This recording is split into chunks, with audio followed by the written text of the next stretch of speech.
apparently having an issue multitasking tonight.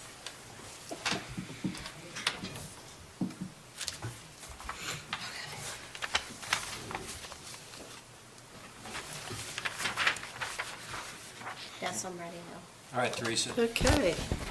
All right. I'm going to call this meeting to order of the Buena Vista Township regular meeting, February 25th, 2019. Roll call. Lisa? Mrs. Kelly? Yes, here. Mr. Martinelli? Here. Mr. Turner? Here. Mr. Williams? Here. Mayor Cirillo? On January 8th, 2019, notice of this meeting was mailed to the Daily Journal and the press and duly posted in the main lobby of the municipal complex. All requirements of the Open Public Meetings Act have been met in compliance with the Sunshine Law. You'll now stand and salute the flag. Mr. Turner, you want to lead us in the flag salute? I pledge allegiance to the flag of the United States of America and to the republic for which it stands, one nation, under God, indivisible, with liberty and justice for all. I just would like to ask for maybe a minute of silence. Mr. Rosemont passed away from Buena Borough, and I just heard, and he has always been a wonderful man, and I'm sorry to hear that he had passed, so I would like to have a moment of silence in his behalf.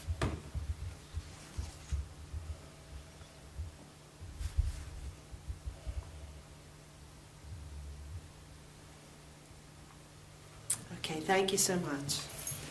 Teresa, thank you for doing that. He was a very good gentleman.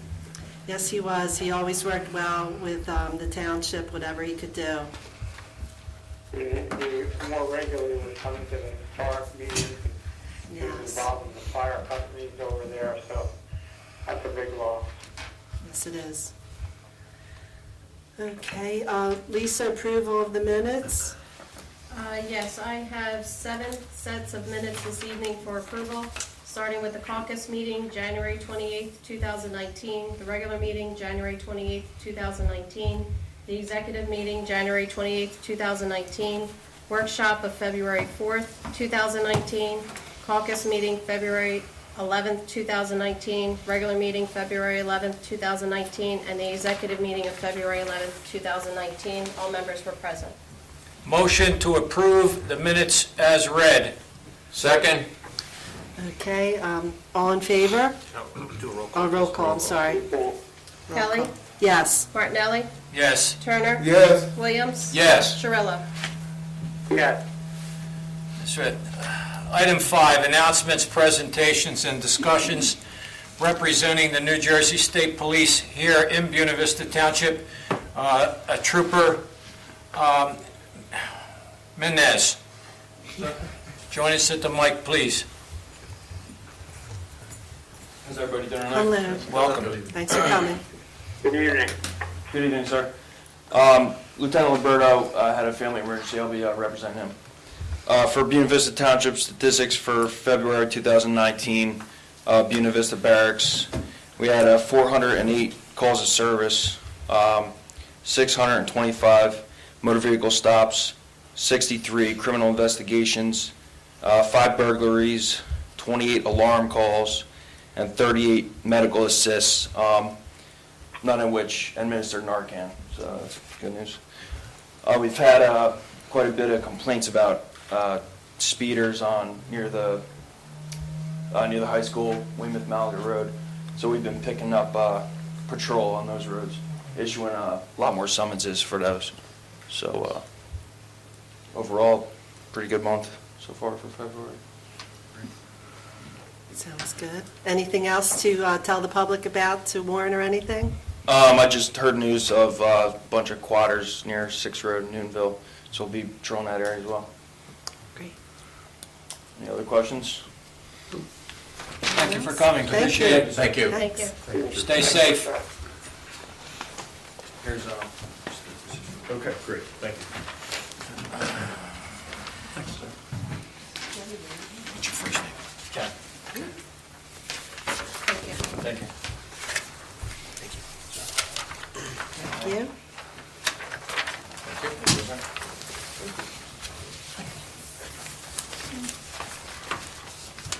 Next on the agenda, representing the Buena Historical Society.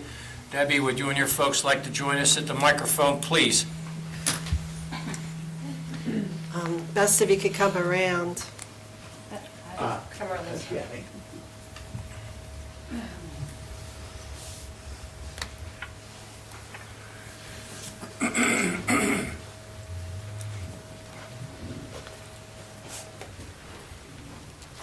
But Good you evening. can start. Good evening. The guys over here.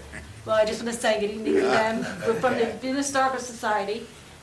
I'm Iva Zanny, Ron Bates. I'm Ron Bates. Okay. Okay, we just want to let you know a little bit about what's going on at the Buena Historical Society. We meet every third Wednesday at 7:30 with speakers and refreshments. And we have a lot of speakers. We had one this weekend, which would have been good, but we got snowed out, which was Arlene Baker, and she had a lot about women in the military. That would have been really interesting. But we're going to have that again. We'll get that there again. We had Bob Gleason, who actually portrayed Abraham Lincoln, and he did a good job. And then we had a lot of township, where we had like Lanesville, Minnetonka, different people coming in for their town and speaking, and somebody would start a subject and it would really get interesting, really get interesting. We're going to go through that again. At Christmas time, we honor 2 people from the township, and we have a dinner, and then we give a lot of gifts away. Right now, we're having a raffle. It is a $550 raffle. $450. Okay, $450. $450 raffle. You get a bread and breakfast, and then there's 2 $100 dinner certificates at 2 different places. And that raffle is only $5. So that's pretty nice going too. And that's to Cape May, right? That's what you had last year? the Yeah, trip to Cape it's the May? same one with the The 2 same one restaurants. happened, Right. The so- restaurants are, wrong one. And that was very successful. Restaurants are Union Park Restaurant, that hotel, Macumber, I believe it is, and Oyster Bay Restaurant and Bar. The $100 each, and $250 that could be used, a gift certificate at the Angel of the Sea Bed and Breakfast. I was told they put out a really nice spread of cheese, wine, and other such goodies, that it's a really nice weekend, and there's $450 towards that. Tickets are on sale, they're $5. And I have some And tonight. you could contact Ron Bates, Deb Kazaza, Eileen Ruggieri, Harry Benson, Donna Hensel, Cedra Sicari, Vinnie Cafelli, Antoinette Mazzoli, or Aunt Ivazani. And if there's any questions or anybody wants tickets, you could feel free to call me. It's 856-457-7189. Or any other information about the society or questions you have, feel free to call. Again, it's 856-457-7189. And when does the raffle go off? I believe in June, Teresa. Okay. It's on there, senior meeting. I think it's at June's meeting that we're going to draw it. Okay, good. And then for a building, we're still looking for a building. We do our meetings here, but we're still looking for a building. If anybody has any ideas or any buildings that they know about. And contributions, we're welcome with any contributions of any kind, pictures, any objects old that you sometimes find in your attic, in your parents' house or something. Let us know about it. And then vets, we are honoring a lot of the vets, but there's a lot we don't know about. They will not come out and tell us we're a vet. You have to actually, you tell them, a family member or somebody that knows, let us know. We like to honor them. And if anybody would like to join, I have brochures here tonight for anybody who wants to join. If If you want if there's any information you would like to know, there's telephone numbers and things on there, you can let us know. Okay. Anything else? Yeah, I'm going to tell them about this one speaker.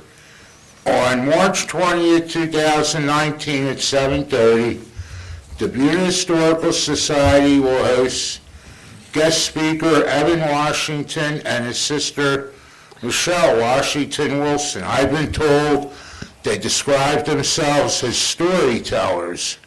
They'll be right here at the Township, at the Municipal Building, 890 Harding Highway, Route 40, Buena, New Jersey. Again, it's the third Wednesday at 7:30. And they're going to discuss local athletes, veterans, the Sandale Country Club, the King Center, Newtonville School, the 7-Day Adventist Church, and more. They're going to talk about some of the bad flyers we had over the years, summer day camp, and much more. We all encourage all of our community to attend, enjoy this and all programs we offer. Like I said, every third Wednesday of the month except July and August. We have a meeting, we have a speaker, and everybody anywhere is welcome to come. We have coffee, donuts, cakes, all kinds of good stuff to eat. So come out and enjoy yourself with us. It's free night out and doesn't cost anybody anything. If you want to leave a donation, feel free. If you don't have it, you don't have to. Ron, on March 10th, you have a soup and sandwich at the Friendship Church at 3 p.m.? That's Friendship Church, but yeah, okay. But I mean, you support that? Of course, yes. You want to mention that while you're there? Okay. What was it then? And Ron, March over the 10th. years, you've had March 10th, we have soup and sandwich at the Friendship Church. We support that organization. They support us. It's on Weymouth Road, I believe, and feel free to attend. Again, there's no charge. The donations appreciated. And that was March 10th. What was the time, 3 Chris? p.m. 3 p.m. Okay, anything else? Did Chuck say something? Chuck? Ron, I just wanted to add that over the years, they've had a lot of wonderful presentations, anything from the history of photography to census information to having Abe Lincoln there last year. A number of years back, George Washington showed up, and it's a really nice evening out. Yes. In fact, Abraham Lincoln made it on our calendar this year, too, so we were happy about that. Okay. Okay? Okay, it's, like I said, any questions, 856-457-7189. Ron Bates, I'm the president for this year, and feel free to call any questions. If I'm not there, leave a message, I'll get back. Thank you. Okay, thank you. Thank you. Thanks, Chuck, for the time. Thank you. everybody for your time and allowing us to do that. Our next presentation is the Municipal Drug Alliance, and involves both the co-director, Quentin McClendon, and myself. At our last municipal drug meeting here in the municipal building, we were joined by the principal of Buena Regional High School, Principal White. The principal brought to our attention the seriousness or the goings-on of vaping amongst the high school students. And I always thought vaping was an e-cigarette, but I guess it's evolved to something, I don't know, much more sinister, I suppose. I started smoking cigarettes steady when I was a senior in high school. I mean, I'm going to be 71 years old in August, so smoking cigarettes for me is definitely an addiction, or was an addiction. I stopped on and off. The longest period of time that I didn't smoke was about 6 years. and then I had a couple stints of 2 years in the middle, or a year and a half, but somehow or other I always reverted back. I haven't smoked a cigarette this go-around for a little over 6 months, so it's a problem. And these young folks today, they're getting a hold of this vaping equipment, and it ranges in price from $20 on Amazon to $60 in a convenience store. The issue that I have with it is these young folks are, even though it's a vapor and they can conceal the vapor just in their shirt, it's very, very tricky for the teachers and the administrators over there to pick it out. But these kids are putting nicotine in their system through this vaping. The other thing that concerns me, it won't be long before the folks figure out how to use the cartridges, and to put illicit drugs in there, so that they'll be not only inhaling nicotine, but they'll also be inhaling any variety of drugs that they choose to put in there. Now, like I said, Quentin is my counterpart in the Alliance, and he went to great lengths to come up with a very, very interesting video tonight that we're going to show here in a minute or two.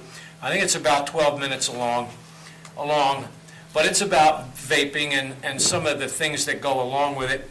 Quentin, before our township administrator goes down and starts that video, would you like to comment or add a little bit more to what I just got done saying? Yeah, absolutely. Thanks a lot, Steve. After having our meeting in January and seeing and hearing what was going on in the schools, I started to do some research, and we definitely came up with a plan to say we need to get this information out and educate what's going on. The true risk with this vaping is everything that we've, as a parent, everything that we've come up against, you had some visual clues. If somebody was smoking cigarettes, you could smell that. If somebody was smoking marijuana, you could smell that. Alcohol, whereas this is complete concealment. Because it's vapor, the smell disseminates in seconds. So it literally could be smoked in the classroom. It could be smoked in this arena without anyone ever seeing it. So the legal age in New Jersey is 21 to buy tobacco products. We have middle school kids vaping. So where is it coming from? And what's in the pods that they're buying from these people, third party? They're not going into the shop. So this is kind of scary when you think about it. We're on the heels of potentially having marijuana legalized, and and to Steve's point, this is an e-cigarette. It's just marketing. Now that it's cool to vape, they have vaping contests. How far can you blow the smoke? How many tricks can you do with this smoke? So, it's just marketing. It is an e-cigarette. And if you remember when e-cigarettes came on the market 10, 12 years ago, it was supposed to be a method to reduce smoking because you could control the amount of nicotine. Now the pods, especially with this Juul, which is the most popular version, it looks like a USB. It doesn't even look like a cigarette. I could have one up here. It'll look similar to this pen at the distance that you're looking at me.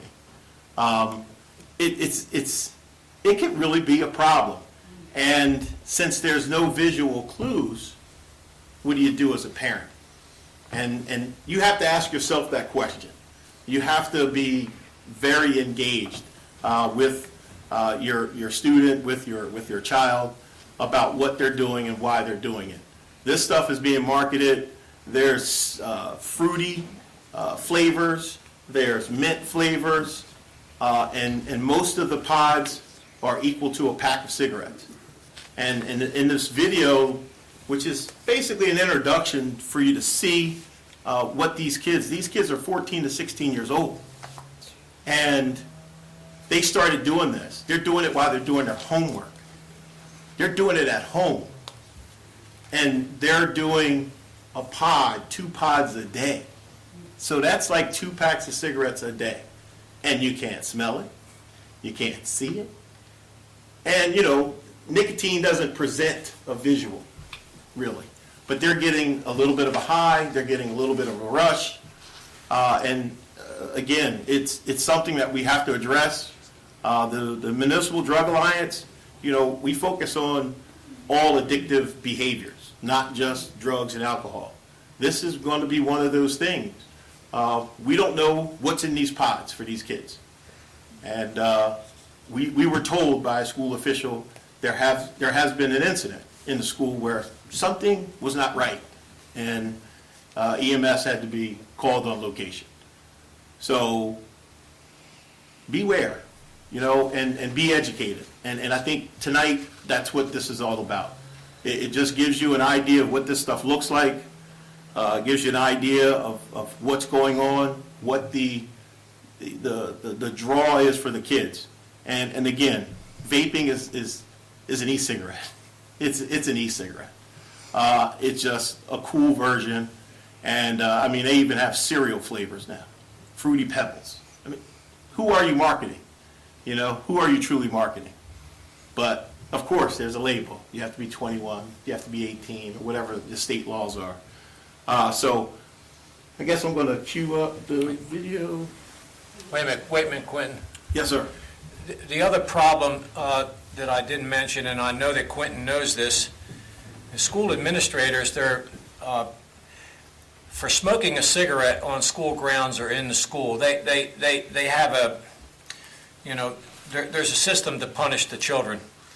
But when they get caught vaping because they've got something in their hands that, number one, is illegal for them to have, it presents with an illegal issue. So, and I don't know where that's going. I suppose this video that we're about to see has already probably been shown in the high school.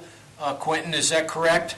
I'm not sure they have seen it. This video was actually done by a 17-year-old student that recognized his friends were doing this in the school, and he labeled this video "Jewelers Against Juuling," and it presents 4 teenagers, and it talks about their issues with and what they're going through with this. Some of them, like I said, started at 14 years old. The one girl started when she was 13. And she still continues to do it, and she's having a problem. What we're planning on doing from the Municipal Drug Alliance is to bring this to the schools. They're aware of this problem, but we have to educate the general communities as well. Like I said, this thing could be done literally in this hall without anyone really knowing. And that's what's really kind of scary about it. And kids are getting it from a third party. They're not going into a licensed shop to buy these products. So there's a third party handling their products and selling it to them. So anything could be put into this stuff. So We are not the only organization that's involved against vaping. JTAC, which is another anti-drug organization, they're already promoting what they perceive as the problem that we're having down here. There are other organizations as well. The last thing I want to say, Quentin has been running a fever since before the weekend. He is not feeling good, and after his presentation for the King Center, he's probably going to leave us. Gia Halls, the municipal coordinator for the Municipal Drug Alliance, she is also home ill tonight. She was supposed to join us and give her perspective on vaping. So with that being said, Lisa, go ahead and start the video. Okay, just give me a minute if you want to. All right, thank you. And again, this was produced by a 17-year-old. So this was something that he did, produce this video. It's about 6.5 minutes long. And you'll be introduced to Fletcher, Jack, Margarita, and Sylvia. And these folks, these children are 14 to 16 years old. Every day, I work hard to lead a healthy lifestyle for myself and my...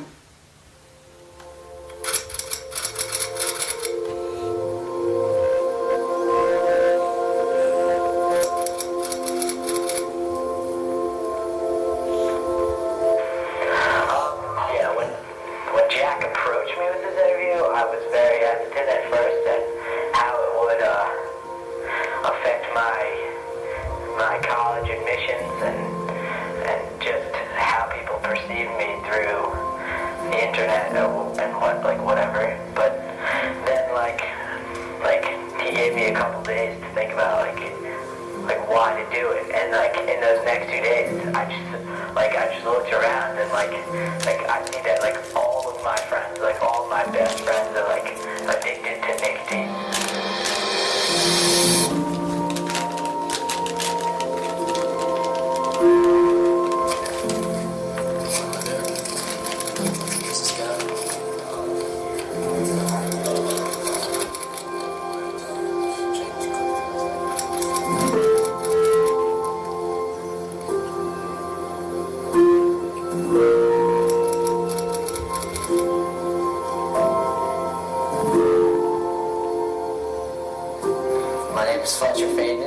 I'm 16 years old. I'm 16 years old. I think I started Juul probably like end of sophomore year, so that'd be about like last year or last summer. And yeah, all the people in my grade started using it.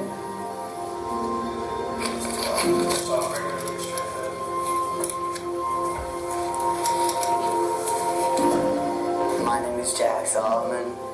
I'm 15 years old, and I am a Juul user. We got them from an older kid, and he was teaching me how to use it and stuff, and I got the hang of it. Like, I was able to like inhale the smoke without coughing and to get a nice head rush. And I was like, this thing is priceless. It's amazing. And I was like, I gotta show all my friends what this thing is. There have been times in the past where I've been juuling during class, and I've juuled pretty much every moment where I wasn't in class.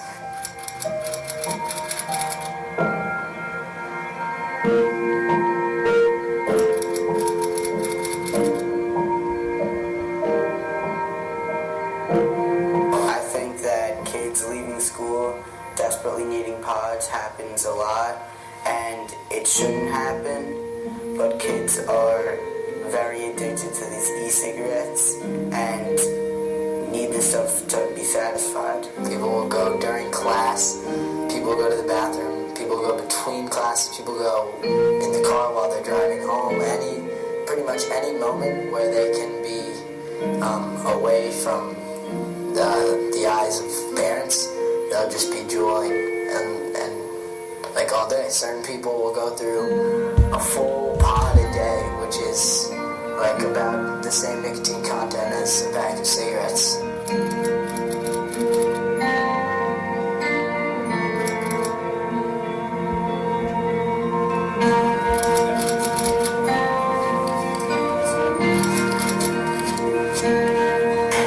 Hi, my name is Margarita, and I'm 14 years old, and I use the Juul. Sometimes during class, like I'll leave, like if I get really stressed, like it's kind of like my go-to, like I kind of need it. It's just a part of my life now that like I know it's bad, but I can't stop.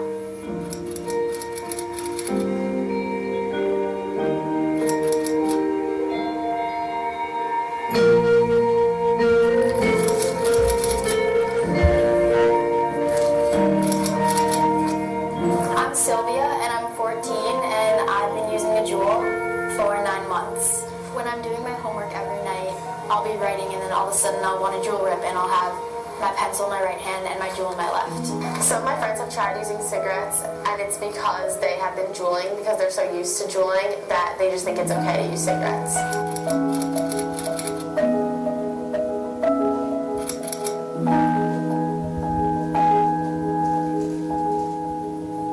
If you banned most of the flavors, like fruit flavors or just like food flavors, I think that not as many kids would try it because it's not as like appealing. If there were no flavors, kids would not be as attracted to these Juuls. Banning e-liquids would force a lot of kids to make the right choice.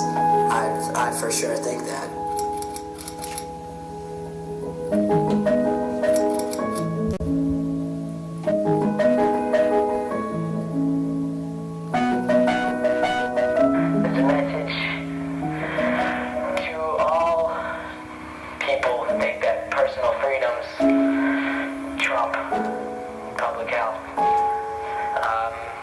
you're going to let kids get really sick if this continues.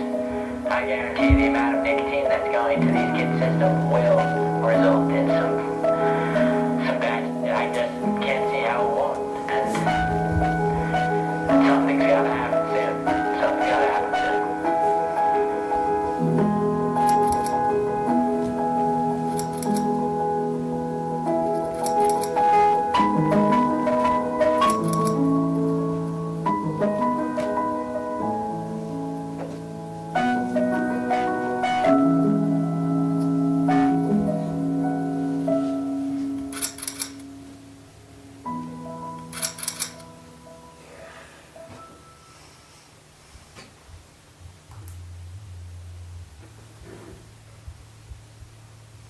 It's very powerful when the kids themselves are telling us. Well, what's going on, everyone? My name...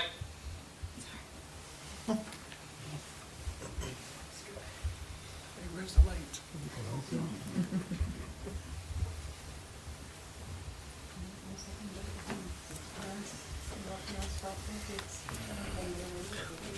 And in closing, I'd just like to say, our local municipal drug alliance, which includes Buena Borough, Buena Vista, and Weymouth Township, we are in the process of creating a social media footprint. We're going to have a Facebook page and maybe a YouTube channel, so that we can help the community be educated on this.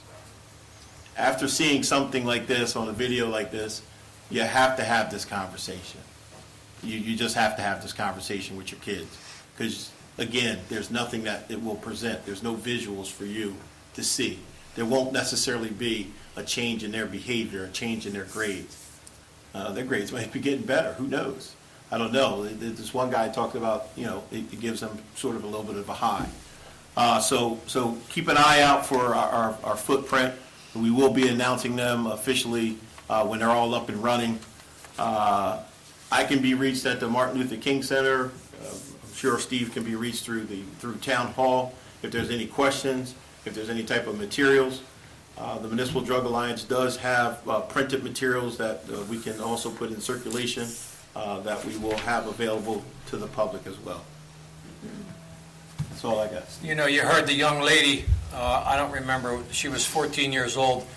She said she had a pencil in one hand and she had the jewel in the other, and she was doing her homework, and she decided at some point doing her homework that she needed a jewel rip.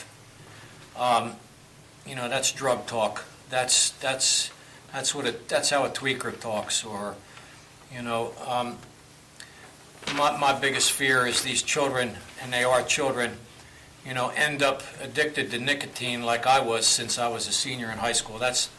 And then, of course, switching from Juul or an e-cigarette to regular cigarettes, and then destroying their lungs like I did.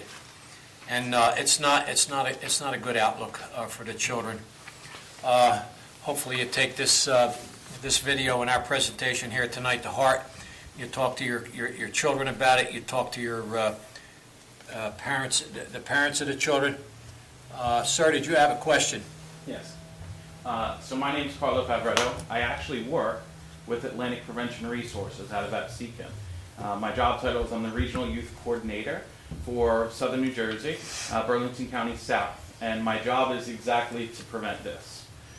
We work with different school organizations. I specifically work through all high schools and middle schools throughout South Jersey on the vaping epidemic.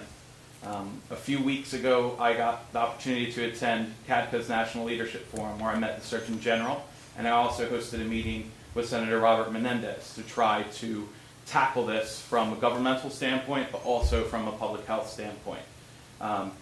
We have many resources that we can offer. I'd love to come to your Municipal Drug Alliance meeting to connect with you, to provide you any information or resources that you need, as well as assist you in possibly doing exactly what the video told you. I got to meet Jack Waxman 3 weeks ago and personally connect with him with his organization that's called Students Against Nicotine. And you're right, it's all about tackling it from the youth perspective. My organization, as well as I, have made plenty of presentations, whether it be adult to adult, youth to adult, adult to youth, presentations for even the youth to give to each other. And that's important because there is power in the youth. If other youth see that they are acting out, trying to prevent catastrophes like this from happening, they, of course, will listen.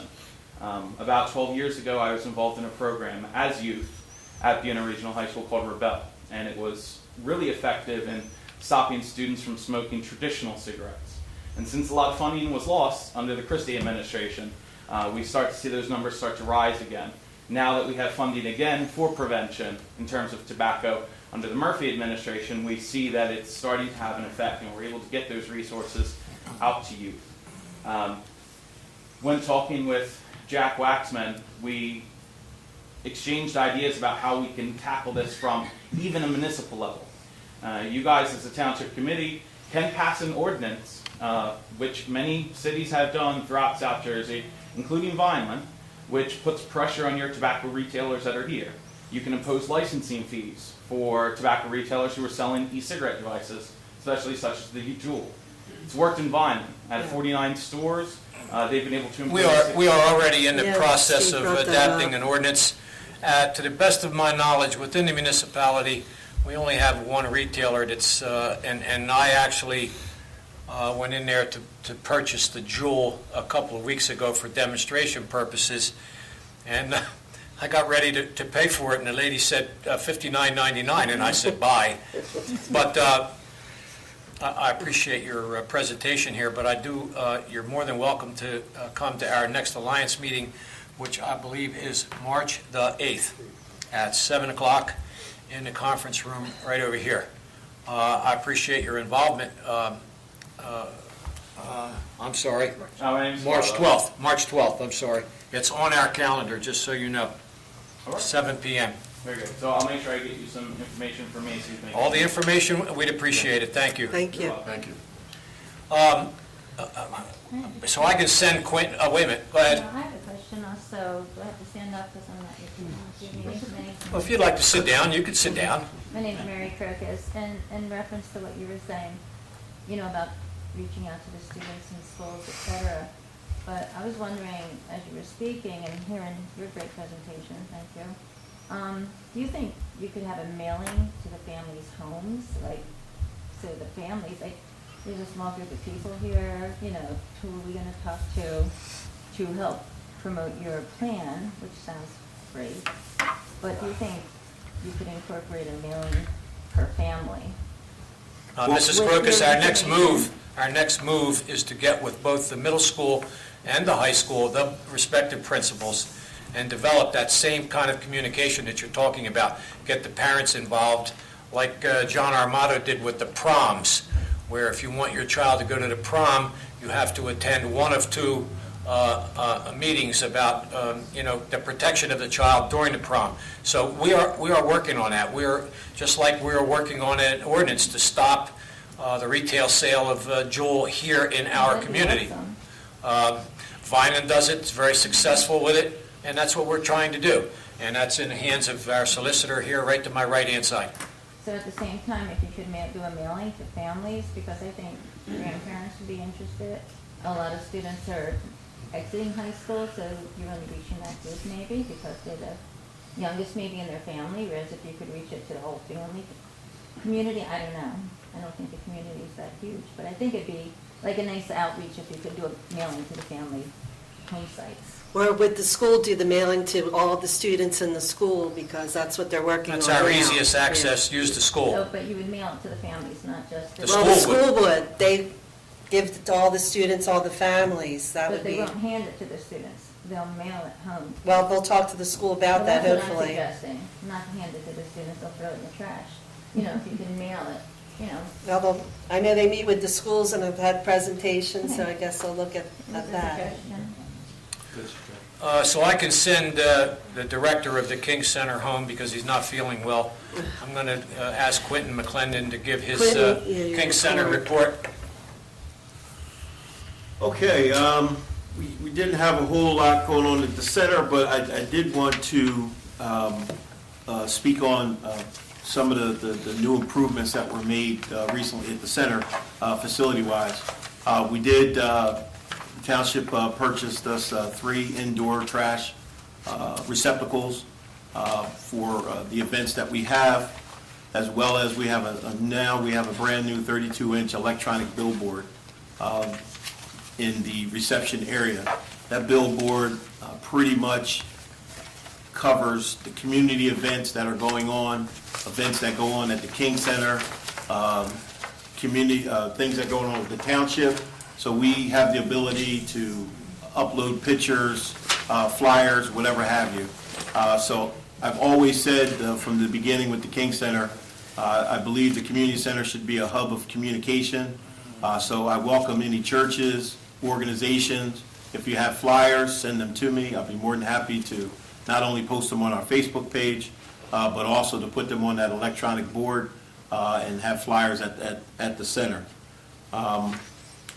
Additionally, we had last year, just tallied the report, we had about 13,000 visitors that came to the Martin Luther King Center. That was about 20% more than 2017. 2017. So I was very happy to see additional traffic. We've had about 18 we had about 33 events outside the King Center in the form of rentals, family reunions, baby showers, you name it, we've had quinceañeras. So I appreciate people choosing the Martin Luther King Center. And I guess the word is getting out because we're getting more and more people from even outside of our township coming into our township to utilize our community center and parks. So I thank you for that, and that's all I have. Our Acting Director of Public Works, Brian Johnson. Good evening, Mayor, Township Committee, residents of the public. Public Works Department report for February 2nd. Public Works, we hosted our monthly resident drop-off, and unfortunately to the bad weather and the storm, we had very low turnout with the residents that showed up to the drop-off, which is understandable due to the bad weather. We experienced 2 winter storms this month so far. One was a rain and ice event. The other one was a snow event, which left us with a little bit under 3 inches of snow. This one was a heavy wet snow with a lot of moisture, which was a little more time consuming cleaning up. And but the guys did a great job with the township, all the side roads and everything turned out real well during the storm. We did get lucky with the following day with the weather warming up and the rain hitting and washing a lot of it away. Unfortunately, that just brought more flooding issues to the township, which we've been dealing a lot with this year. We had a few minor breakdowns during that storm, but we were able to fix the equipment, get everything back up and running, and finish the streets in time for the work traffic and everyone to get home safe. Thank you to Township Committee for allowing us to rent a grader during the time that our township grader has been broken. Within the last few weeks, we've been able to catch up on all the roads, get everything graded, and caught back up and safe for all the residents, get all the potholes and the ruts out of the roads. Unfortunately, the only one that we haven't been able to tackle is Jackson Road, the complete part of Jackson Road, due to the severe flooding at the end by the railroad tracks. The road has been temporarily washed out because of the severe amount of water that is in the woods and that's coming out of the lowland of the swamp there. It's really, really bad there. There's nothing we can do to it, unfortunately, until it dries up and we're able to look at it and build it back up. This is the dirt road That's part the of dirt Jackson, part of yes, Jackson, okay. yep, right by the railroad tracks. We do have it blocked off and coned. People with big trucks and Jeeps are still flying through there and blowing through our barricades. So I'm getting a lot of calls from residents asking us why it's not shut down. It is shut down, it's just we're having a hard time keeping the cones and the barricades up because people are blowing them down. So keep in mind, until it dries up and we're able to get that repaired, just be really careful when you pass on the end of Jackson. We've been keeping up on all yard waste and brush. Gene and I are constantly going around the township, picking up dead trees, and we're marking them. Recently, this month, we've taken out 5 or 6 trees that were a definite hazard that would have fell during the storm. Apparently, we didn't have an opportunity to get to all of them. We had over 17 tree calls this morning with trees and branches down during this high windstorm. And unfortunately, we have a lot more coming tomorrow morning. Not as high winds. They're only calling for 30 to 40 mile an hour gusts, but it's still gonna bring us a headache because we still have a lot of deadfall that's out there that's ready to come down. I heard up to 65-mile-an-hour winds are possible. Yeah, that's definitely possible. More of the higher winds are more towards North Jersey, but it's definitely possible that we could have them here as well. As you know, with trees that are dead, and you don't need much wind at all to have them come down. So and that's exactly what we experienced today, and we're going to experience it tomorrow as well. Just having all the residents just be safe, take your time traveling, because a tree or branch can come down at any time during these high winds. If anybody sees anything, please report it to Public Works. We have all our guys out constantly doing road inspections, and also while we're out cleaning up the debris as well. You can contact me personally at my office at 856-692-4121 and report anything that you guys find out on the roads. Public Works, we've been working very hard trying to keep up with all the potholes as well. Potholes this time of year because of the weather, they're just everywhere. And then, of course, with the plowing, all the stuff we do fill, unfortunately, it's tough to keep it in because the snow plows, you open up a lot of the potholes. And with the freezing weather and the rain, you just need a small crack in the asphalt and it expands and it just opens it back up. So we are doing our best to stay on top of everything, keep everything filled. Once again, any resident that comes across anything large, feel free to call me, and we'll get on it right away as we try to do our best to keep up on everything that we can. See all the repairs, Township Hall and Township Committee, we've been doing everything in-house, staying up on top of everything, and all the fleet vehicles have been continuous maintenance. And pickup truck number 6 has been repaired from Lewiston and is back in service. That looks like that concludes my department report. Does the Mayor Township Committee have any questions, comments, or suggestions? Public Works? Brian? Yes, Mayor. Yeah, as of today, though, you got almost everything that came down or got it off the roadways, correct? Yes, that's correct. Everything that was reported, everything that the Public Works crew found, including myself, we were out constantly all day today, cutting trees up, removing debris and stuff off the roads, correct? With the amount of rain on top of this type of storm, it's bound to be going on for a little bit longer. And I know you even had to cut some trees down in the in the Township Hall parking lot, because of the soaking wet ground that's out there. That's correct, Mayor. We were keeping an eye on it, and our administrator, she was doing a great job keeping an eye on the tree as well because she was scared to park in certain spots. And with the amount of water that's been laying behind Town Hall and the size of the trees that were there, with the amount of wind block because of the large branches, they were definitely leaning towards the parking lot, and they were for sure hazard. Hazard was definitely coming, so we took a proactive approach to it. We knocked them down and took care of it before it happened. Prevention is always the best medicine. Yes. If you can. Absolutely.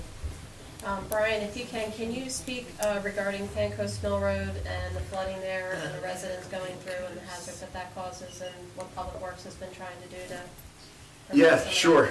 Once again, Pancoast Road is also a hazard area during the floods and the high waters. We do our best to keep the levels of the water down with the boards removing coming out of the lake and stuff, but there's only so much we could do with the amount of water. Because unfortunately, what spills into that comes from a long distance. So that just creates a tremendous amount of water at one time that comes there, and it's impossible for us to able to control that. We're constantly barricading that off and blocking it off with cones, and once again, just every time we check on it, 6-7 times a day, cones, residents are just pulling over, throwing them into the lake, throwing them into the woods, and it's a serious problem, because one of these times, you know, somebody's going to go flying down through there in a hydroplane. You only need less than 1 inch of water at a certain speed with bad tires, a hydroplane, and they're either going to be in the woods or they're going to be in the lake. We're doing our best once again to to stop the traffic, but there's only so much we could do without having it patrolled, all the time while it's shut down. Brian, do you actually put a sign, let's say at 54 road closed 2 miles ahead or something like that? Yes, absolutely, Mayor. We block it off on both ends with cones and signs, and then again right before the flooding bad spots on Paint Coast as well. So it is blocked off in 4 spots, and it's the same spot in all four sections. Just everybody thinks because they got SUVs or something, they can just do travel as fast as they want anywhere, Yeah, and unfortunately, some of the residents have a mindset that they live on that road, they pay a lot of money in taxes, and they're going to go wherever they want to go. It doesn't matter if we close it down or not. We do our best not to confront them, but we do make it known that it's shut down, that they shouldn't be traveling the road, and we usually get the bad end of the stick, unfortunately. Sounds like you're doing everything you can. Yes. Thank you, Brian. Thank you, guys. Our township engineer, Dave Scheidek. Thank you. Just a couple of items on my engineering memorandum. The contractor, Janney Electric, has been working out of McDevie Park, but due to the rain and the snow, it's been slow progress. But we have installed to date 4 of the infield new LED lights on the baseball field, 3 of the new poles and lights in the softball field, all the new circuit breaker boxes, the control boxes, all the conduit's been pulled, and some of the wiring runs have all been pulled. So as soon as weather permits, they'll be drilling the foundations for the rest of the LED poles out there, pouring the concrete and setting those poles. We're only about 2.5 weeks from being done if we have good weather. So they need 2.5 to 3 weeks of working weather, and that project will be finished. And that's going to light the football field, the softball field, and the baseball field with all new athletic LED lighting. About a week and a half ago, I had a meeting with the New Jersey Department of Transportation. They came down from Trenton and inspected Weymouth-Malaga Road Phase 5 and Phase 6. They've approved it, and now we can get our final closeout of those monies and administratively close those projects. Talking about potholes, our local road program, 2018 Township Road Program, will be starting as soon as the weather breaks. There's a ton of roads in the municipality that the township is repaving. Washington Avenue, Lorraine Avenue, West Jersey Avenue, Railroad Boulevard, Main Avenue, Millville Avenue, Locust Avenue, Canes Mill Road, and parts of 6th Road are all scheduled to be repaved. I'm anticipating that mid-March we can get out there and start doing some of that repaving work. It'll definitely be done in the spring, and that will be welcome, that's for sure. So that's really the top couple of items on my list. Unless you have anything else, any specific projects you need an update on. Anyone have any questions of Dave? I don't want to put him on the spot, but Assemblyman John Armato just joined us in the audience. Would you like to give us a legislative update, sir? I guess you don't mind being put on the spot then. And something from the Buena Braves, too. Well, that's right, you just came from the Buena Braves celebration? Yep. Okay, you'll tell us some of that, too. Nice.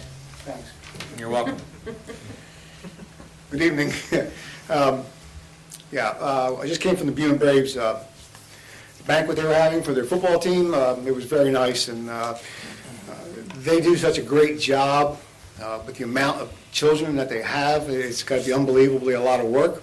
But in Trenton today, it's that we heard you guys were doing a vaping seminar this morning or this afternoon, tonight, for here, and great deal. Just introduced legislation that if a smoking product is delivered, you will have to have a person who's 21 years old to sign for it. They will not leave it. So we'll see how far that goes. It came out of the Assembly today. It's going to go over to the Senate side. Other things, a couple of bills for schools, trying to tighten up some of the legislation that's already been there. That's going great. We talked about a couple of bills. You get discharged from the hospital, and it seems like in Pennsylvania you get a lot more information about opiates and what they do to it, and what they would do to you, excuse me. So we introduced a bill today that would make sure that New Jersey does the same thing. About can cause addiction, can cause overdose, and all that is just coming into effect. Other than that, we're just plugging along, doing what we do up there. A lot of issues are going on. There's a lot of stuff going on. And obviously, once again, it's time to run with only a 2-year term. So that'll take up some time also. But we've been working with the Township, and they know that I'm on board. All it takes away is a phone call. We also work together at JTAC, which is a great thing. And that would be it for me. But please, if you guys need anything from Vince or I, don't hesitate to call. We also can place someone in crisis, someone who has the disease of addiction. We have some avenues that we can go down. We do that. And for our veterans, another Veterans Haven has opened up, one in Ancora that'll house homeless vets for up to 2 years, which is fantastic. One in Atlantic City does the same thing. That's about it for me, but like I said, we're out there for you guys, so you hired me to go to work. Give me something to do. Thanks, have a great evening. John, before you leave, 60 Minutes had a thing on the opioids, and the pharmaceutical man is suing the FDA who allowed the change in the product so that it would be used and not be stopped with the addiction. So they had a good report on 60 Minutes last night. I was amazed that someone is taking that on, that they blame the FDA and the regulations that they allowed to get in. I think there's 6 or 7 states that have already started class action suits against pharmaceutical companies. I think that's going to be sort of like what big tobacco ended up with. Some settlement out there will come along one day, and what the harm it's already done, the harm it will do, is catastrophic. We set a record again this year for over 3,000 that passed away from overdose. There's a new thing now that they're telling us that crystal meth is making a comeback, and there is no antidote for that. So we have to do it through education. I think education is the key to everything, and hopefully we'll be able to stay out of this epidemic sooner than later. And John, I know you were at the mayor's meeting and gave a report and about the train and some other things, if you want to add now that you're here about that. We had a meeting a couple of days ago at the train station. As you know, the Atlantic City to Philadelphia train has been down since September. They had given us a January 1st. That's come and gone. But the meeting that night, they gave us a date,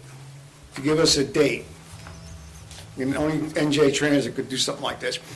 They told us in 3 weeks, they'll give us a date when the trains will be starting again. So they gave us a date to give us a date. Most of the stuff they're saying now is that the equipment is all up in North Jersey. They're refurbishing cars, they're refurbishing engines. We're graduating the first class of conductors in April, and that should help. And just a plug for NJ Transit, they are looking for conductors, they are looking for mechanics. They will give you cash bonuses if you go to their school and give them a certain amount of time after you graduate. So anybody looking for that? Also in Atlantic City, we sat down with all the CEOs of the casinos.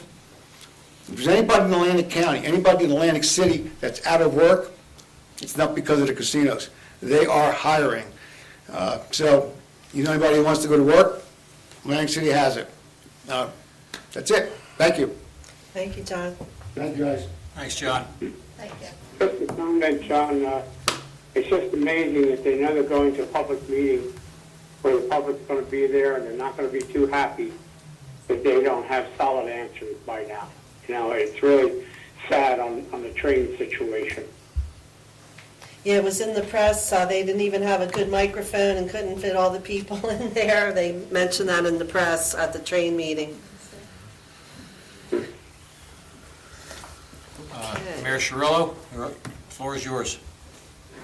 All right, I just have a couple of items I want to touch base on, and I brought one of these up in our caucus tonight. Many of our residents, or anybody who currently does banking with BB&T, probably has already received notification that the branch in East Vineland is essentially going to be closed as of the first week of April. And the BB&T people have just had some kind of a merger with Sun Trust, which is the, I guess, the remnants of the Sun Banks. And what it does is it puts Buena Vista and, Buena Borough and this kind of remote area without a bank being available. The township has always had its money in that branch of the bank in regards to deposits. I know the school district pulled out a while back and put their money in a different bank, but now BB&T is going to be closing. And I put the question out to the township committee. I've been on the phone for several weeks speaking to various banks in and around the area. Most of the well-known ones I've already spoken to and asked them to consider it. And I guess we seem to be in a period of time where banks are consolidating. But I'll put this question to the public, the same question I put to the township committee. It's a beautiful building there at Union and Landis, and if anybody has any connections with any banks or credit unions, Teresa brought up, or somebody that could utilize a building that's worthy of a financial institution there, we welcome you to, at least point us in the right direction, or let us know if there's somebody you think we might contact. I mean, we have already reached out to many of the well-known ones, and now I'm working on some of the up-and-coming ones. But I think it's only reasonable to assume that a town our size should have a local bank. And so we're trying to do something with that. Also, as you heard from Brian's report and Dave's report, and the rain really has done a lot of people in. The last I heard is there were 61 inches, and I think there's been more since that. Of course, we're in a new year now, so the calendar starts ticking different. But it's held up at least 4 or 5 decent projects that the township is working on, and the water table is so high, it's just put us behind in many projects that might have even gotten done in December if it hadn't been so bad and so much rain. And so we got to just wish for the best that it'll dry up someday, or the sun will come out for a week or two. And that's really my report for tonight. Thank you, Steve. You're welcome. Item 7, ordinances for introduction. First reading, 71-2019, authorize the street vacation of Monte Drive. 72-2019, amending Chapter 30, officers and employees. I'll read into the record. Item 8, ordinances for public hearing, second reading, 69-2019, ordinance to to establish a cap bank for calendar year 2019. 70-2019, authorize the sale of public land. I defer back to the mayor for explanation and disposition. Okay, well, a couple of these are fairly self-explanatory. The street vacation is a request for this Monty Drive. And there's a process to go through with the Township Committee. Mine is just the first reading. We'll be dealing with the second reading and public hearing at a later date. Do you know that offhand, Lisa? March 11th, 2019. Okay.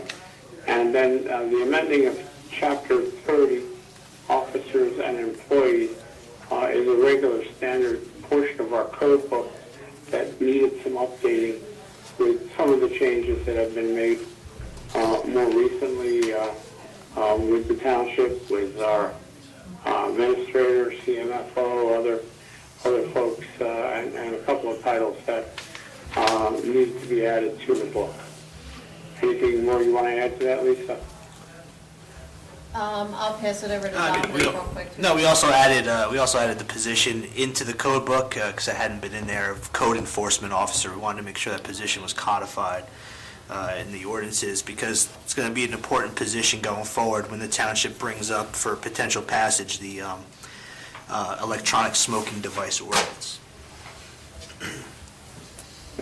So at this point, for these two items, 71, starting with 71, we're going to do a motion to adopt on first reading.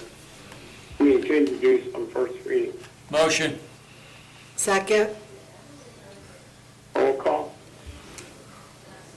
Kelly? Yes. Martinelli? Yes. Turner? Yes. Williams? Yes. Shirillo? Yes. Number 72. Is there a motion? Motion. Second. Roll call. Turner? Yes. Kelly? Yes. Martinelli? Yes. Williams? Yes. Shirillo? Yes. Going on to the second group of ordinances, which are second readings. We're going to do ordinance 69.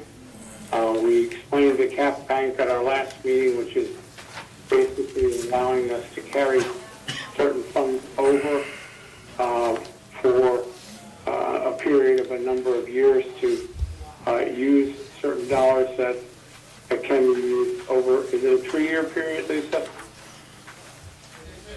Yes, Mayor. Money in certain categories, we transpose that money to a future budget. And at this time, we need to take a motion to open to the public. Motion to open to the public. Second. All in favor? Aye. Okay, this is open to the public. Would anybody from the public want to speak on this motion at this time? Well, it's on this ordinance. On the ordinance, I'm sorry.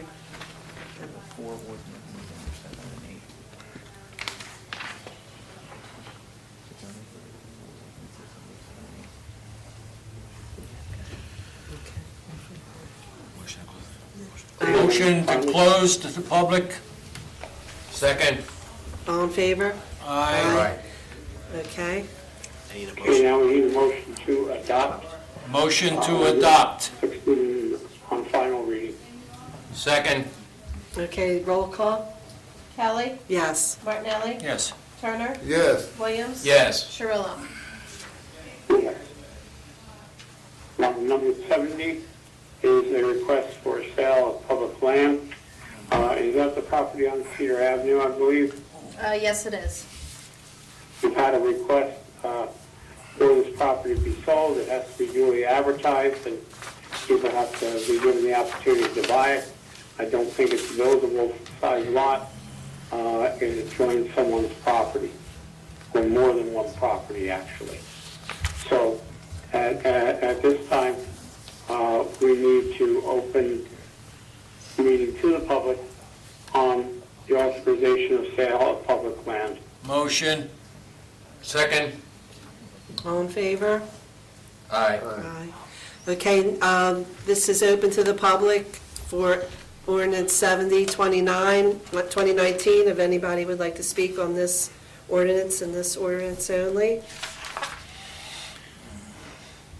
Okay, seeing none, motion to close. Motion to close. Second. All in favor? Aye. Aye. Okay, now this is for adoption, a motion to adopt. Motion to adopt. Second. Okay, roll call. Lisa? Kelly, Yes. Martinelli, Yes. Turner, Yes. Williams, Yes. Cirillo. Yes. Item 9, public comment on current agenda items only.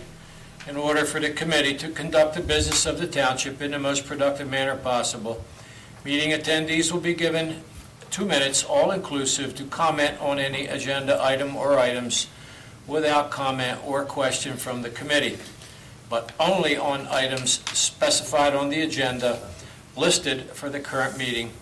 Please stand at the microphone at the appropriate time. State your name and address for the record.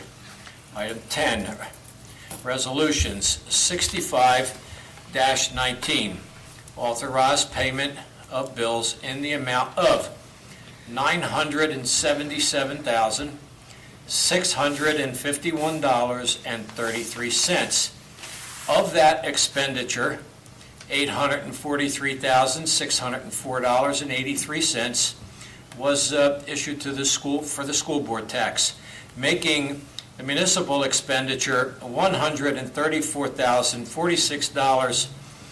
$134,046.50. Item 11, consent agenda. Consent agenda includes items of business which are not controversial and do not require individual discussion.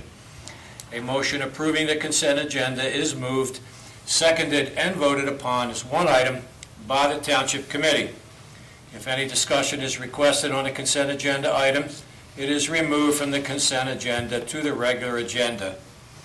Resolutions 66-19 authorize issuance of a temporary trailer home license to Phyllis Williams. 67-19, urging state legislature to properly allocate 9/11 system and emergency trust fund account. 68-19, calling upon New Jersey Transit to complete activities and return the Atlantic City rail line to service. 69-19, authorize the mayor to execute contract for 2019 mosquito control agreement. 70-19, authorize intermittent leave of absence, FMLA, to Quentin McClendon. 71-19, accepting quotes for installation of heating and cooling systems at Town Hall. 72-19, accepting proposal from Fleischman Daniels Law Offices for legal services on a USDA loan. 73-19, authorize the Township Administrator to submit an application to NJSP for surplus property. Thank you. Okay, so now we need a motion to open to the public on the current agenda items only first. Motion. Second. Okay, all in favor? Aye. Okay, right now it is open to the public on anything on the agenda at this time. Would anyone like to speak on that? Okay, come forward. Come forward on it so we can hear you. Otherwise, we probably won't hear you. Okay, I can only talk about what's on this list. For right now, we will have an open public hearing after we're done Okay, this. okay, so I face you guys. Did Okay, you want me my to speak to on any question. of these topics? We have a speaker speaking right now, We have Chuck. a- My name Questions, is Mary Crocus, I live in Milne. So I'm like new to all this, but I see here where it says 6919 about the mosquito control agreement. I have no idea what that is. I'm just wondering if it's going to take into consideration the flooding that we have now. And in a few months, we're going to have lots of mosquito larvae. It might cost more Yes. money. We usually contract with the county for our mosquito control, and definitely, you want to speak on that, Lisa? So this is a yearly contractor agreement that each municipality in Atlantic County contracts with the Atlantic County Health Department for spraying for mosquito. It is controlled directly by the county. If you have a specific area or concern, you can actually contact the Mosquito Control Commission and give them that area of concern that they need to concentrate on, whether there's larvae or abandoned houses or something of an excess or ponds. And they'll concentrate on those areas, but it basically gives them the allowance to come into Buena Vista Township and aerial spray within our municipality. So across the street from me, I have like maybe a 10-acre lake that isn't usually there at all. So they're going to take that into consideration and make sure they spray?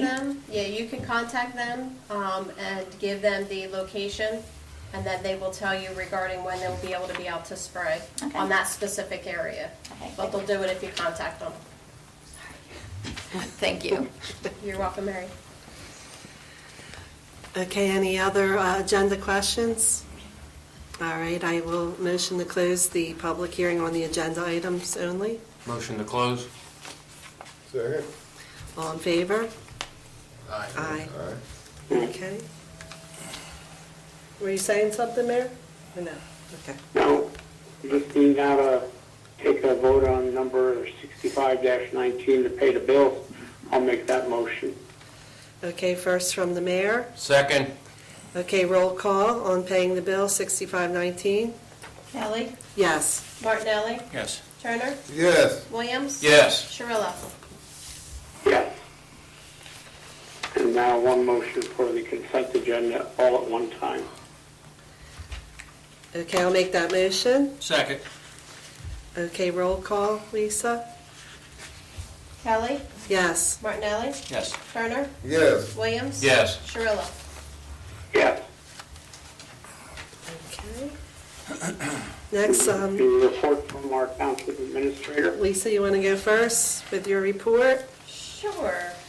Thank you very much to Mayor and Township Committee. I wanted to say thank you to the Municipal Drug Alliance, to Committeeman Steve Martinelli, and also to Quentin McClendon. I think that was a very good presentation, also a very good video to be able to share with the public, as well as for Township Committee on behalf of what you're doing for Buena Vista Township.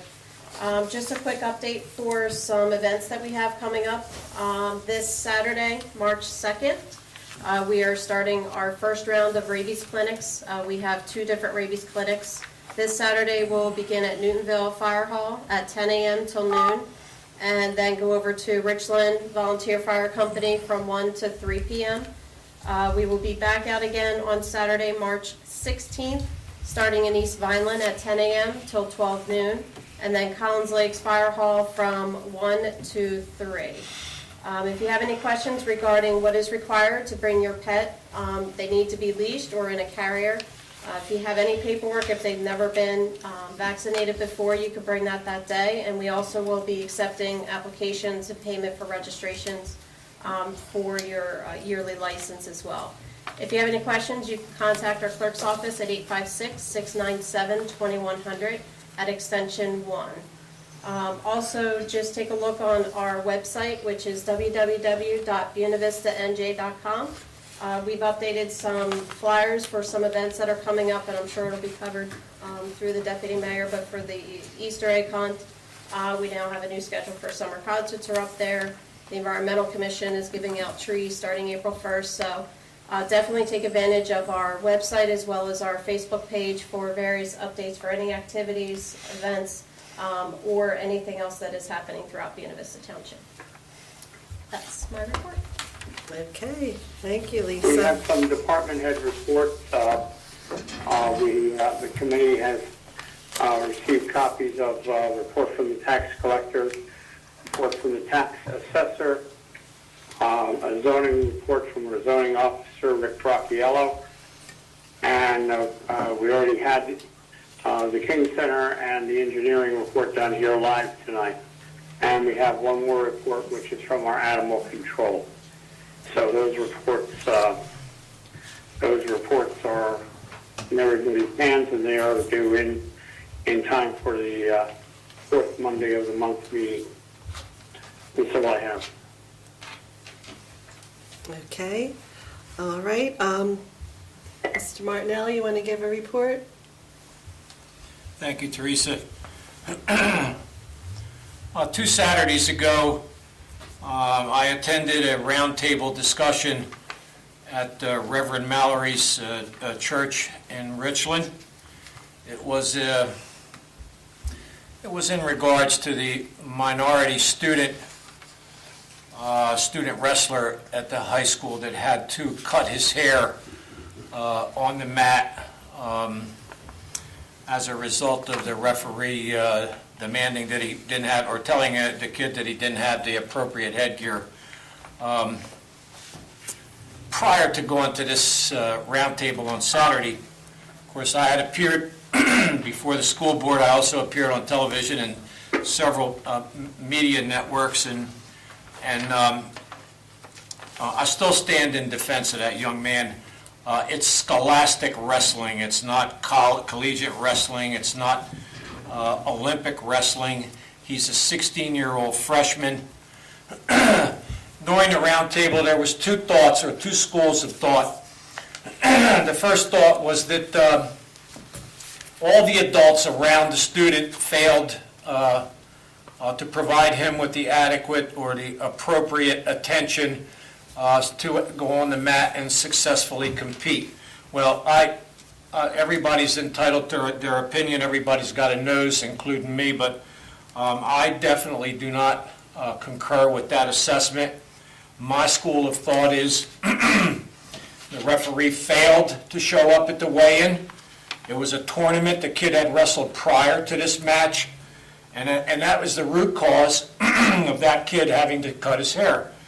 And I'll stand in defense of any student in Buena Vista Township anytime, and I don't care what the rules are. I really don't. Excuse me, all of a sudden I can't talk.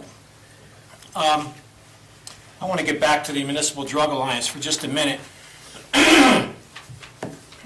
As the chairman of the Alliance, I kind of took over from John Armato. Pardon me? You want some water? No, I'm good. I think it's okay. I took over from John Armato when Chuck appointed me the chairperson. And of course, my focus up until Principal White's showing up at our meeting, has been on the actual drug addiction with a focus on heroin. And I don't, by any stretch of the imagination, mean that I'm going to change gears over vaping. While vaping is also on our agenda, we are still focused on this drug epidemic. And I'm looking to get back with Quentin and the rest of the Alliance into our middle school for Principal Santora. And hopefully that's going to occur in the next 30 days. But we're not going to let up on the vaping, but we are going to stay focused on our mission, which was this heroin epidemic. I did a bunch of other things during this past 30 days, but I'll yield now to the rest of the Township Committee. I'm sure they'll share basically the same thing I would. Thank you. Did you have a question? Did you? I had one question. Did you have a question? No? I'm sorry. I will have a question, but not about this. Oh, no, I'm okay. Go ahead, Chuck. Yeah, just a question, Steve, on the vaping, and you're absolutely right, it's becoming a huge problem. Can the school at least temporarily modify their code to add vaping in as something that they won't accept, or does that have to be, once we adopt our local ordinance, will that help them do that quicker? Well, after talking to Principal White, they classify the vaping just like if you were caught in a boys' room smoking a real cigarette. You're up for so many days suspension and confiscating either the cigarettes and or the vaping equipment. Look, there's a lot of things that the entire community can do in the school system to stop these kids from vaping, but myself personally, the ordinance stopping the sale of it in both Vineland and Buena Vista Township without excessive fees, that's number one. But we've got to get the message out there. We've got to get the message to the young people that This is a gateway to smoking real cigarettes and an addiction like I had. And you know, I'm just now at 70-plus years old coming to terms with the fact that I've damaged my lungs. I mean, I've damaged my lungs. And I don't want to see these young folks, you know, sustain the same thing. I mean, I did tons and tons of drugs, okay, in my youth. I haven't done an illegal drug since 1986, but my body was basically resilient enough to recover.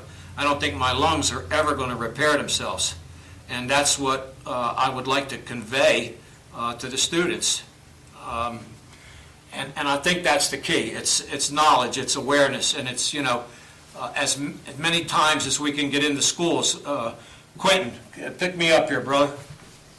Well, all I can say at this point is, you know, we have to continue to work with the schools, and we'll definitely get some short dates where we can have an assembly in there. And I know they've already started this, but we have to do our say in making sure that we can broaden that horizon. Like the resident did say, it's good that we try to get this information out to everyone, and that's one of the reasons why we're going to try to use a social media footprint as well. You know, I know mailers are a great idea, and that's going to be up to Township Committee, but social media at least fills that gap as far as, you know, effective, hits a lot of people, and it doesn't really cost any additional money. So we'll continue to get suggestions from the public and get it into these schools. You know, Chuck, we've got no smoking signs, you know, in our municipal buildings, in our parks, but there's a mindset right now that a lot of these adults that are vaping, they don't consider it smoking because there's no fire, there's no matches, there's no cigarettes, there's no cigarette butts on the ground. Myself personally, I think it's no different than smoking a cigarette. But again, I don't know what the law would say about it or the legalities involved. Well, I just wanted to say, maybe Dominic or Lisa can enlighten us. We've got a model vaping ordinance. It's, you know, it's very long. It's about 10 pages long, and covers a wide, you know, array of topics. And I wondered, I'm understanding that we should have that ready for either the next meeting or the second Monday in the workshop, or the second Monday in March to introduce. Correct. It's scheduled for discussion at the next workshop for committee to review it. It'll be distributed this week to Township Committee, review it, and you could adopt, or you could introduce that evening if you would like. Otherwise, we would put it on for the 2 March meetings and have it adopted by the end of March. But it is scheduled for the workshop next week for discussion. And we'll try to get that maybe to everybody early. I know Dominic was, you know, doing a lot of reading on that and making sure everything was covered there. If we can get it to the committee early, let them have a chance to read it ahead of time, I think that would be really good. I'll have it out tomorrow morning. Chuck, I want to say one more thing before I shut up. I want to thank the mayor. I want to thank the deputy mayor for their support as it relates to the Drug Alliance, and I also want to thank Committeeman David Turner and Committeeman John Williams for their undivided support at all of our get-togethers, at our seminars, at our meetings, and I really do appreciate it. And I know that while Teresa can't make all of them because, you know, she has other commitments as a deputy mayor, and Chuck, I know you can't, but I do appreciate your support as well. This thing got started by a then Committeeman John Armato, or no, it didn't get started. He got the ball rolling against this heroin epidemic, and we're just picking it up and running with it, that's all. And we're going to continue. Teresa, thank you, I'm done. Oh, thank you. And it's a very important topic, and the secondhand smoke is just as bad. We have research that shows it does affect cataracts and other things that you wouldn't think of, but the secondhand is just as bad as smoking almost. That they have that research out now too to prove that. So the good work that you do is good, and I have to look, there has been some TV shows where they're trying to outlaw these fruit-flavored which they promote to children, really, and young adults, and they're trying to get rid of that. There is some legislation, I don't know how that's going, but, we should try. Teresa, you never smoked, I know you didn't, but you have no idea how, I can't even begin to explain it to you, how addictive it is, a cigarette is. Oh, I know. And believe me when I tell you, I could smoke a cigarette now this long and this big around, because it never goes away. And it's just by changing the mindset or the dialogue that I get past it. These children have no idea what they're getting into with this crap, this flavored nicotine, and it's just, it breaks my heart. Well, both of my parents smoke, both of my husband's parents smoke, that's why we don't smoke. We've had enough secondhand smoke, I could say that, which is just as, not as bad, but almost. But anyway, Dave, you want have your report now? Sure. All right, good evening, everyone. Very quickly, all I really got to say is sitting on this committee and going around this township. And I do go once a week, I ride the whole township at my expense in my vehicle. Some things I see I like, some things I don't. And I plan on when it gets warmer to get the code official to, try to help the people. You can't go to people and say, well, hey, you should fix your house up. People just can't. Some people don't have the means to. But we got to find a way to help the folks, clean the yards up, okay? Get some of the houses shaped up. At first I said, well, we live in a rural area, and, I was researching it there, and no, it's got to be better, okay? And, as long as I'm sitting up here, this is going to be my main goal of the next 2 years I'm sitting here, to try to change the way people keep their houses. Not to ridicule people, but give them a helping hand to make it better. And I certainly realize people don't have the money, some of them. But, we as a township can do better about this, okay? And it's where I came from, and the municipality I was at, and we did not tolerate it, but we did lambast people. We helped them, and I mean to bring the same thing here. Okay. Bless you. Bless you. Holy mackerel. And I care about people, and I got to say this, and I'm going to shut up. I'm not a politician sitting here. I don't want to be one. I'm a people person, always have been. I'm a helping person, and as long as I'm here, and I'm going to keep saying the same thing, I'm going to help the people of this township for the next 2 years I'm up here. And also the public works, we're getting there, getting the equipment back where it should be, and rolling down the line in the year. We're going to have to purchase some new equipment. We have to, okay? I was a public works manager. When I seen our equipment this summer, I was appalled.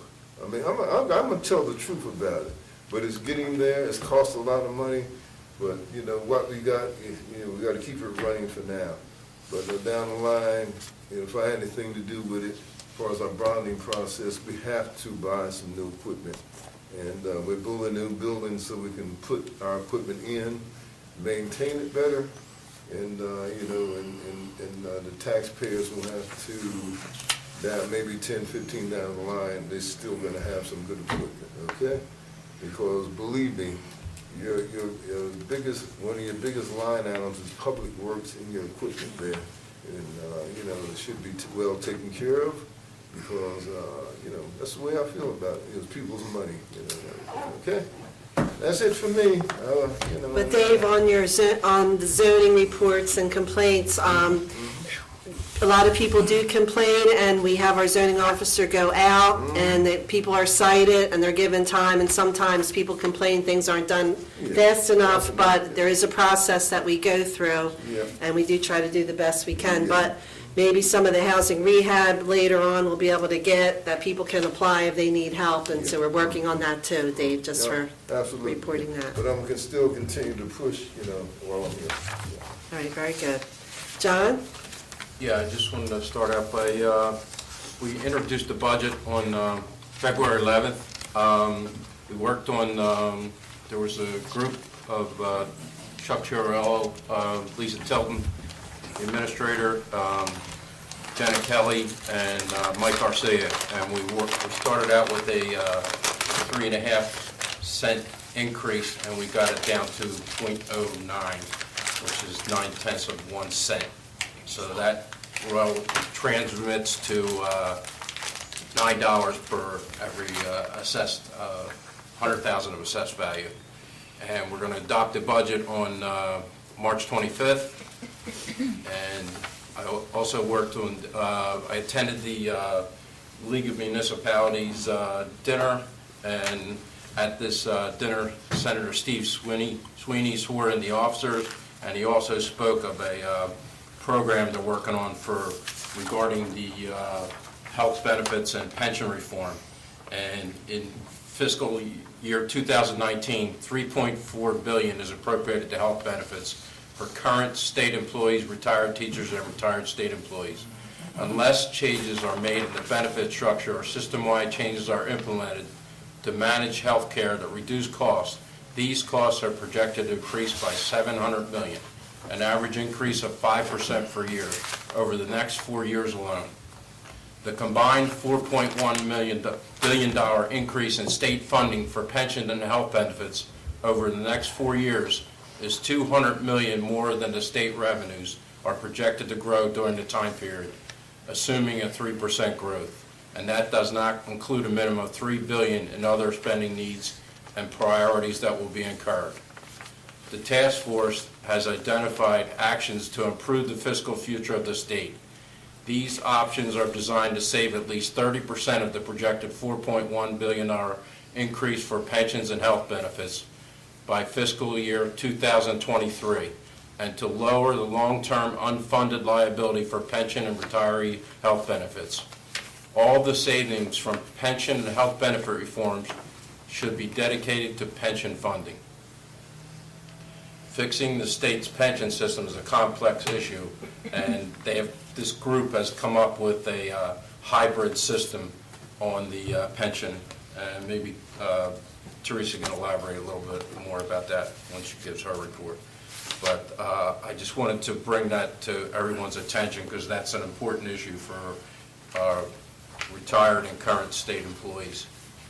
I also attended the municipal officials dinner, and I also attended the Constable celebration that was held yesterday in the First Baptist Church, and all the committee attended that. And in that celebration, Ralph Hunter was who spoke. He's the founder and curator of the African American Heritage Museum in both locations, Newtonville and Atlantic City, and also Dr. Fred Polnitz.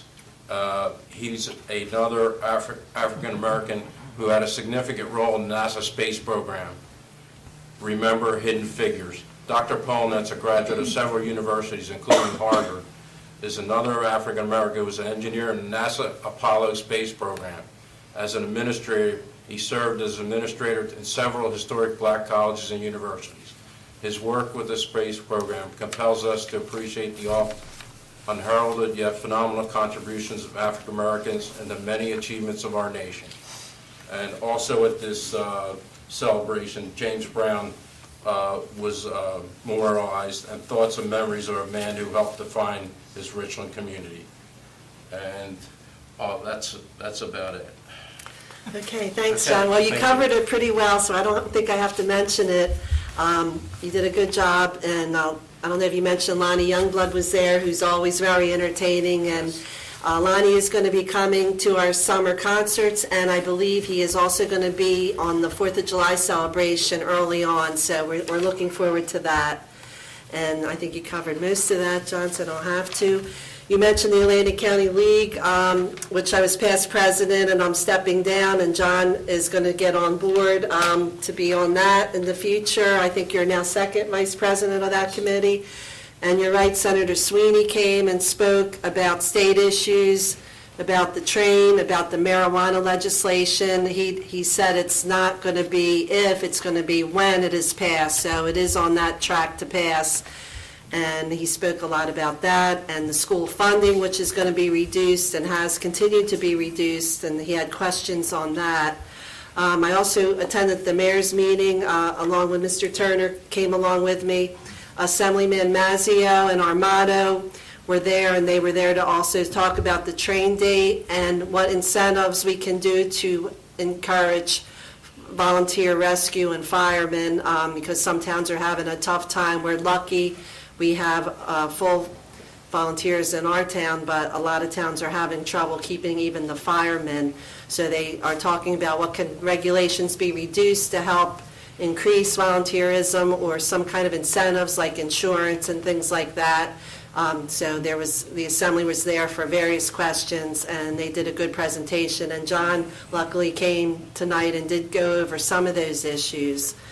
And just a few other announcements. Dr. Martin Luther King Center is going to have their 5th annual Easter egg hunt on April 6th at 11 a.m. And the township is also going to be having one, and I don't have that date in front of me, but we'll be working on that. We have a meeting Wednesday night to go over some of the latest things. So that's all I have, and now I'm going to allow time for the public, since we only have about 5 minutes left. I wanted to What, Mayor? I wanted to add one more item. Next week, the committee will be getting this week, but Senator Sweeney has about a 35-page document, and it's called The Path to Progress. And yes. He has an all-out effort at this time to try to get all the towns in the state to sign on to it. I think there's a few gray areas in there that is going to warrant the Township Committee taking a look at them before we adopt a resolution of support. And I think we'll have that on for the workshop for next week. And I just wanted to mention that before we close the regular part of the meeting. Yes, so we gave out those reports tonight to review, so we'll be ready next week. I think John was reading some of that report out about the pension that happened to be in that report, Mayor. Right, and that's one of those areas where there's a lot of differentials out there on people's opinions, and consolidation of towns and different things that are just not everything can be done with just a textbook, in solving problems or even saving money. You think small towns, if they merge, will save more money. From everything I've understood over the years through the League of Municipalities and the Conference of Mayors, small towns are actually much more efficiently run than the larger towns and have a better handle on, what they're doing in general. There's always bad eggs someplace, but... That's true. In fact, Senator Sweeney was talking about reducing the school districts because there's even more of them. We have 566 municipalities. We have over 666 school districts. So merging some of them or regionalizing some of them was the main issue. And so that's going to be for the future for the school boards to work on that, which is not an easy thing from my understanding. In fact, at our Atlantic County meeting, Weymouth and Estelle Manor were there, and they were complaining they have their own school districts, but they're losing money and they don't know what to do. We mentioned, well, you regionalize with the high school, what about regionalizing?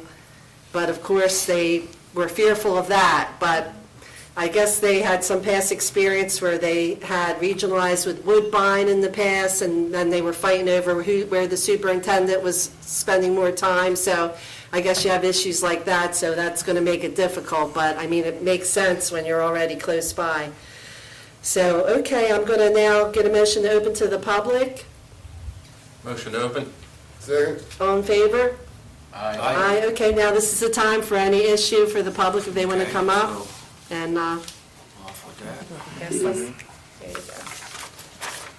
on any topic, it doesn't have to be the agenda. Okay, well, good evening, everyone. Mm-hmm. Hi, Chuck. I have She two skipped it. What? No, go ahead, you're good. Okay.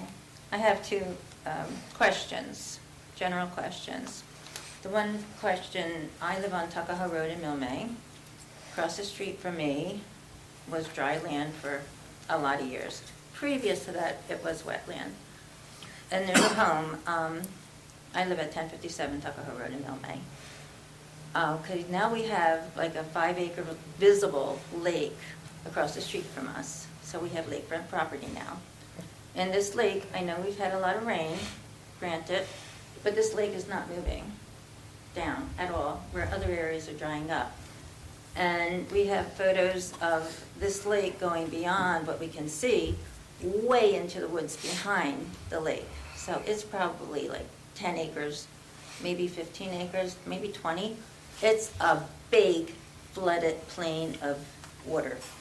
So that's why I was asking about the mosquito situation, because it's going to be more expensive to, monitor that than it was previous years. But my concern is, why isn't this water moving? Is the head of the Tuckahoe River granted? The river should be flowing to down the Tuckahoe River out to the ocean. But it's just staying for a long period of time, like 2 months now. So this older resident who's in her 90s said that back in the days when she was young, the men had to go out and dig the drench of the river because it would get clogged up with roots, which made you think, maybe the proper drainage is clogged with roots because there's supposed to be like a little creek, which would become like a little river-ish thing, right along the Baptist church in Milmay. So this water doesn't seem like it wants to go down the Tuckahoe River where it belongs. It wants to hang out here in Milmay where it's annoying because basements are flooded. Then it was brought up in conversation also. Am I too far away? It was brought up in conversation also that like there's a drainage culprit, maybe it's called, under Millville Avenue, and another one under Broad Street. Like, are they blocked? I mean, when was the last time they were dug out to make sure this water is properly running down to Tuckahoe River? Because this is the head of the Tuckahoe River. So I don't know, like, who's responsible to check this out, but I bet it's not been checked out for many years. I'm going to refer to our engineer, Dave Scheidek, on this topic. I'm going to refer to Public Works. Because We've had historically high rain, 68 inches when we normally have 48 inches. Everything is flooded everywhere.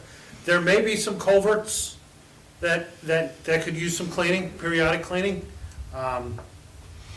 We can evaluate that and investigate that with Public Works. But other than that, we've all got detention basins and basements and septic systems that are full of water. It's throughout Atlantic County right now. But you don't have a sudden 20-acre lake in your backyard. I understand. I mean, when there was like whitecaps almost on this lake. It's not, it's funny. I hear what you're, I hear what you're saying. In a sense, but Yeah. like, it's become now like, like you can ignore it because, oh yeah, the water level's high. But now that the community is talking about it, there's more likely a reason that it's that high. I mean, it'd be like, okay, a little high, but this is huge. Now, do you know whose property this water is on now, or? Well, some of it would be Mr. Petrini, and I don't know who owns the property behind him. We have photos of the big pond now, I mean, like into the woods. You would not believe how huge this area is, so something has to be blocking it from. Well, I guess our engineer can look at those things that we can look at, and then if there's anything that abuts property, we'd have to get permission on that. I would refer to my legal team on that if it's on. We don't usually go on private property to deal with these things, but we can look at culverts that go under our roads that's what I to mean, make the sure that culverts, those are not clogged with debris. And it happens periodically, for sure. So, And I would just like to say that I see almost every day in the last month and a half, our public works crews are checking all the road drains because, when you get all this rain, you get debris that clogs them up, and virtually every day, every other day, we are out on the streets in the township where there are drains. Now, there are some places also where there are county roads and state roads that falls into a different jurisdiction. And I know that Brian works very hard to keep our drains open, but the volume has been just so bad this year. I mean, I don't know of any place, like Dave said, anywhere in Atlantic County hasn't been hurt by this situation. Is Tuckahoe Road a county road? Yes, it is. Okay, so we should also maybe contact our county to see if they can help us and look at it also, since it is a county road. It's Millville Avenue and Broad Street is, I would think, more than Tuckahoe Road being affected by it because it's on the right-hand side of Tuckahoe Road. I mean, I really would like to know, like, who do I go to next after the township? Because something is really blocked, I feel. And I'm gonna get more video pictures of it and photos that I would like to present to either you guys or the county or the Corps of Engineering, whatever they're called. Because it just seems like there's a serious problem there. Yeah. Okay. All right, well, I'm going to refer to our engineer and our clerk and to coordinate that if the county can help or be involved with a portion of it, that part of it. Thank you. Okay. Oh, go ahead. Go ahead. Okay, this will be quick, this is, I understand, and so do residents in Millmay, that there's a possibility that we're gonna have a Dollar General store, possibility, nothing's, for sure, conversation, maybe it's just talk. But if that becomes a reality, like, will that be open to the community to have a voice, because that's a serious big store?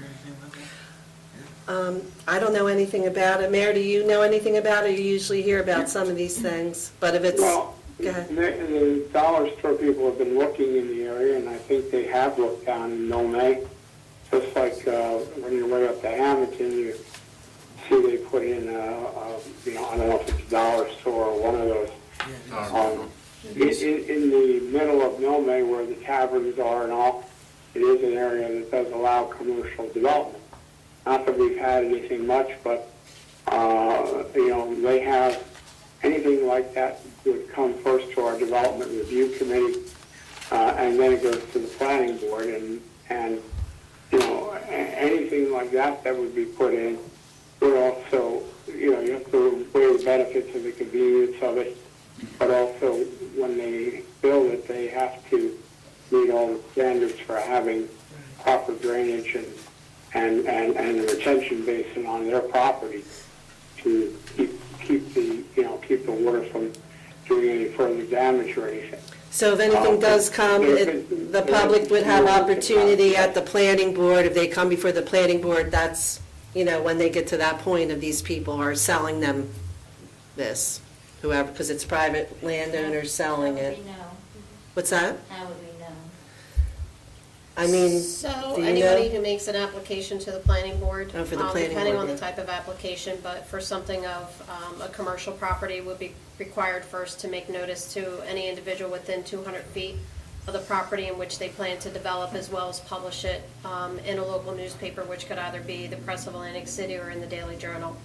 At that time, that notice will include a date and time for the planning board meeting that any member of the public could come and speak as part of that application after a presentation is done to the planning board to be able to have their voice heard before a vote is done by the planning board.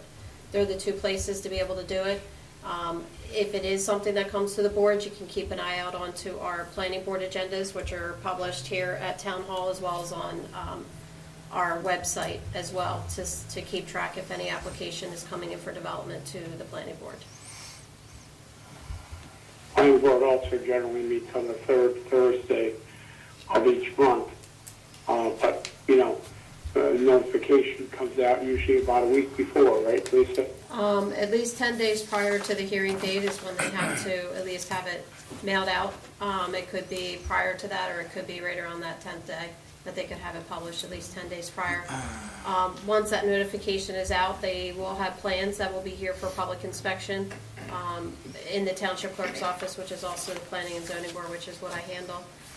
So you could come in anytime, Monday through Friday, from the hours of 9 to 5 to take a look at their application as well as their plans. Well, that would be like For a real... which we do not have any at this time. No, I do not have any Well, applications that's great, because that would be a real at this eyesore time. to have that giant yellow sign advertising their store as opposed to the community of Milne, being the community of Milne. That would be a real eyesore for that particular store. That's a lot of messages. Thank you. Okay, anyone else from the public? Okay. Ask for a motion to close public portion. Motion. Second. All in favor? Aye. Aye. And Mary, have something? No, Okay. I'm fine. All right, I We did thought I have heard you say. executive session Okay, prior so, to this meeting tonight, and there were no decisions that were concluded to publicize at this time. And I actually call at this time for a motion to adjourn. Motion. Second. all in favor? Aye. Aye. Okay, good night. Thank you. Thank you.